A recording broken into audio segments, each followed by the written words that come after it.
The critical patriot دیکھنے والے سب دوستوں کو خوش آمدید۔ آج میرے ساتھ اسلام آباد سے وقار شیرازی صاحب شریک گفتگو ہیں۔ شیرازی صاحب ڈیولپمنٹ اسپیشلسٹ ہیں اور ان کا خاص فوکس ڈیزاسٹر مینجمنٹ پہ ہے۔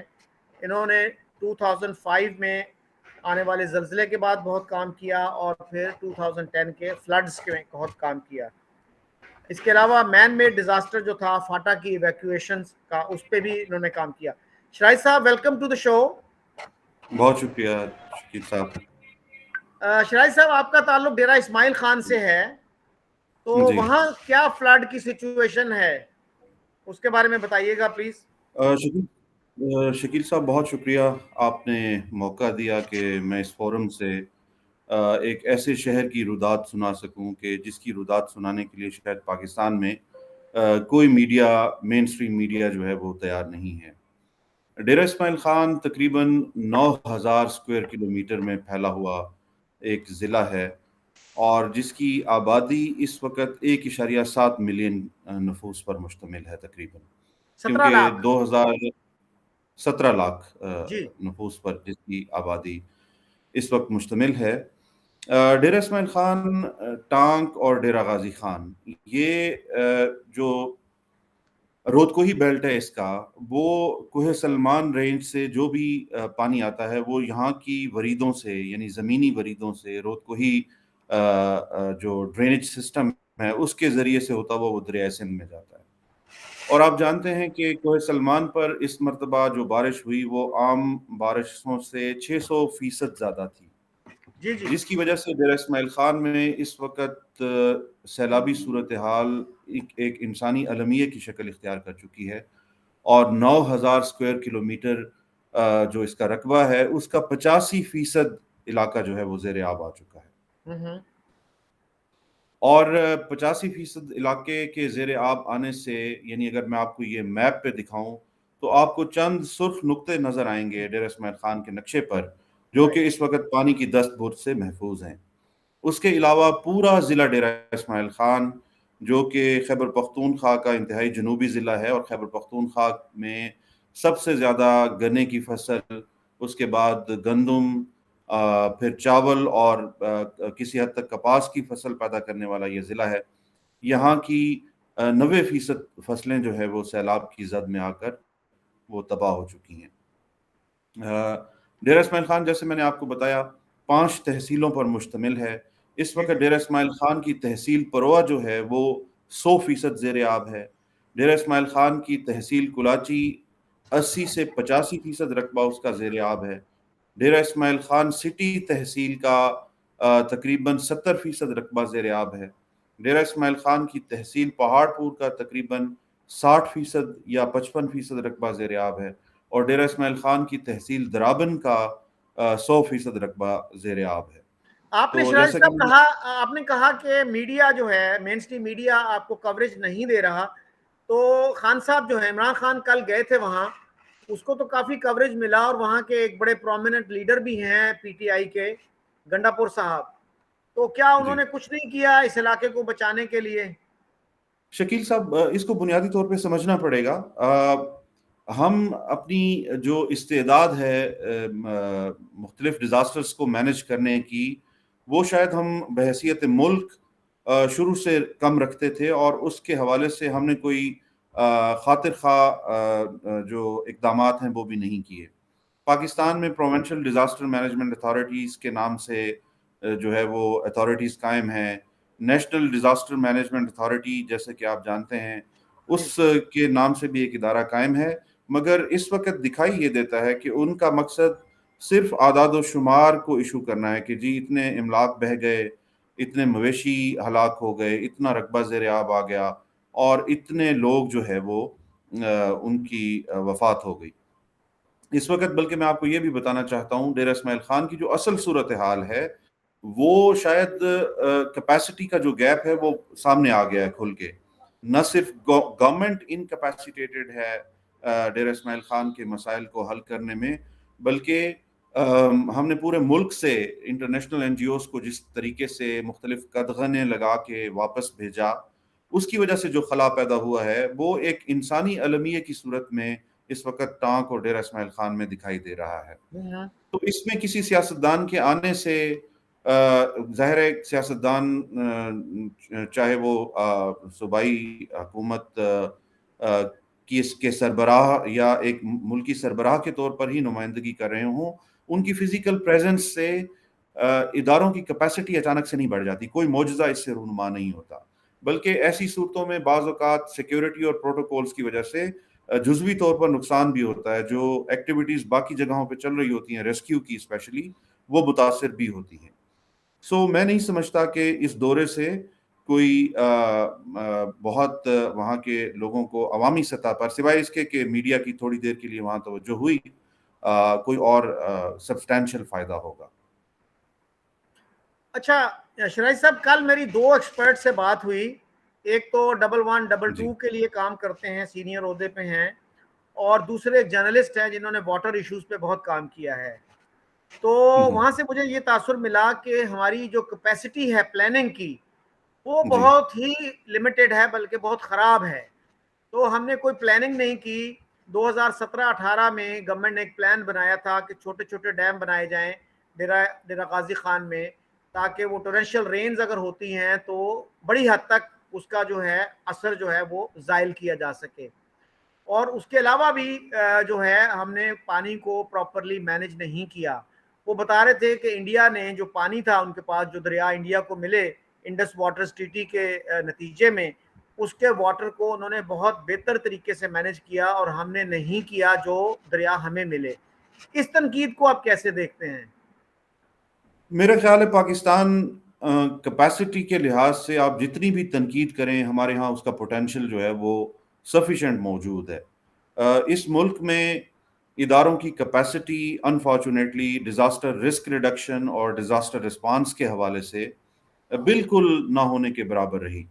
یعنی اگر آپ ڈیزاسٹر رسک ریڈکشن کے حوالے سے دیکھیے تو ہم نے کوئی تیاریاں ہی نہیں کی. نہ کوئی چیک ڈیمز بنائے گئے، نہ اسمال ڈیمز بنائے گئے، نہ کوئی ہمارا جو ہے وہ ارلی وارننگ سسٹم اس طرح کا انڈیجنس ہے. اور اگر ہمیں وارننگ سسٹمز کے ذریعے سے وارننگز آتی بھی ہیں تو ادارے ہمیں تیاری کرتے ہوئے نہیں دکھائی دیتے. یہی وجہ ہے کہ اس وقت ریسکیو کے لیے بھی جو مشینری چاہیے، جو آپ کو بوٹس چاہیے، جو آپ کو لائف جیکٹس چاہیے، جو آپ کو ویڈر شوز چاہیے، اس طرح کی چھوٹی چھوٹی چیزیں جو مینیج کی جا سکتی تھیں. ابھی میرا رابطہ ہوا ڈیرہ اسماعیل خان اور ٹانک میں، تو وہاں ان چیزوں کی بھی بہت کمی ہے. اور کئی گاؤں ایسے ہیں جو گزشتہ 24 گھنٹوں سے، کچھ گاؤں گزشتہ 36 گھنٹوں سے، اور کچھ علاقے گزشتہ 48 سے 72 گھنٹوں سے جو ہے وہ منقطع ہیں، اور کسی طرف سے کوئی ریسکیو یا ریلیف آپریشنز کی ٹیم وہاں نہیں پہنچ پا رہی ہیں. تو اس حوالے سے تو یقیناً، اور یہ ملٹی پرونگڈ اپروچ ہے. یعنی اگر آپ یہ دیکھیے کہ ڈیزاسٹر رسک ریڈکشن میں اگر آپ صرف سیلاب کو لے لیں، اور ہم سب یہ جانتے ہیں کہ گلوبل وارمنگ کے بعد جو سینیریو بن رہا ہے اس میں پاکستان ان کلیمٹیز سے ہٹ ہونے والے 10 اولین ممالک میں شامل ہے، لیکن اس حوالے سے یہاں کوئی خاص ہمیں تیاری دکھائی نہیں دیتی. یعنی اگر یہاں پہ سیلاب آئیں تو ہم نے چھوٹے ڈیمز کی تعمیر کیسے کرنی ہے، ارلی وارننگ سسٹمز کے ذریعے سے لوگوں کی ایویکیویشن کیسے کرنی ہے، املاک کو کیسے بچانا ہے، لائف سٹاک کو کیسے بچانا ہے، وہاں پہ رین واٹر ہارویسٹنگ کے ذریعے اس پانی کو چیلنج سے بدل کے اپرچونٹی کی طرف کیسے لے جانا ہے، اس معاملے میں ہماری کوئی پریپریشن نہیں ہے. بلکہ جو ریسکیو آپریشنز ہیں اس میں بھی ہم بہت پیچھے دکھائی دیتے ہیں، جیسا کہ میں نے ذکر کیا.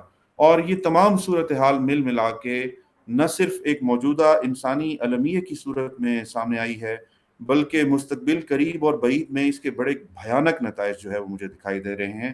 جیسے کہ آپ جانتے ہیں سندھ، بلوچستان، خیبر پختونخوا اور پنجاب میں فصلوں کو بہت شدید نقصان پہنچا ہے. تو پاکستان غذائی قلت کے دہانے پہ کھڑا ملک ہے، جس کی آبادی جو ہے وہ 22 کروڑ سے زیادہ ہے. اور اس 22 کروڑ کی آبادی کی غذائی ضروریات کو پورا کرنے کے لیے ہمیں کتنے وسائل درکار ہوں گے، یہ ہم نے شاید سوچا بھی نہیں ہے. اور خدا نخواستہ اگر ایسی سچویشن ہو گئی، جیسے ہماری آئل ریزروز ختم ہوتے ہیں تو ہمیں پتہ چلتا ہے کہ جی 15 دن کا سٹاک تھا اور اب نئے شپس آنے میں